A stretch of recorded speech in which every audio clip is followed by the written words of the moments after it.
Le gourou du sexe de Gwyneth Paltrow est accusé d'avoir usé de tactiques abusives et manipulatrices vis-à-vis de ses partisans. La star des Avengers est connue pour sa connexion avec Nicole Dayton. Cette dernière, cofondatrice de l'entreprise One Taste, prétendait que l'orgasme féminin pouvait guérir les traumatismes, stimuler la créativité et promouvoir l'autonomisation des femmes.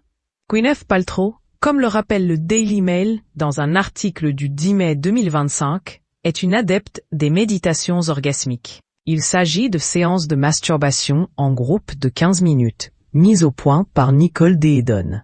La mission de l'entreprise de guider les gens vers le bien-être ne serait que de la poudre aux yeux. La star hollywoodienne de 52 ans, lors de l'un de ses podcasts, était plus qu'élogieuse en parlant de Nicole Dayton.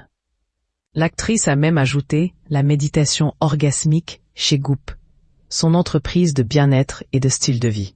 Gwyneth Paltrow avait également déclaré qu'elle recommandait souvent le livre Slow Sex de son gourou du sexe à celles qui recherchent plus de désir dans leur relation. Plus tôt cette semaine, Nicole Dayton et Rachel Shervitz sont accusées d'avoir transformé leur entreprise d'entraide en une secte sexuelle lors d'un procès dans un tribunal de Brooklyn.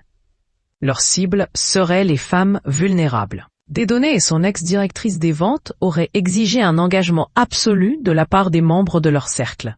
L'empire de One Taste, à l'époque de son apogée, réalisait un chiffre d'affaires de 12 millions de dollars par an, rappelle le Daily Mail. Selon le procureur fédéral Sean Fern, Nicole Dayton et Rachel Shervitz recrutaient des femmes vulnérables pour qu'elles effectuent des travaux sexuels à leur profit. Elles en tiraient le pouvoir, le prestige et l'argent. Le jury a appris que les tactiques abusives et manipulatrices des deux femmes consistaient entre autres à surveiller les victimes dans des maisons communes, à recueillir des informations sensibles et à retenir leur salaire.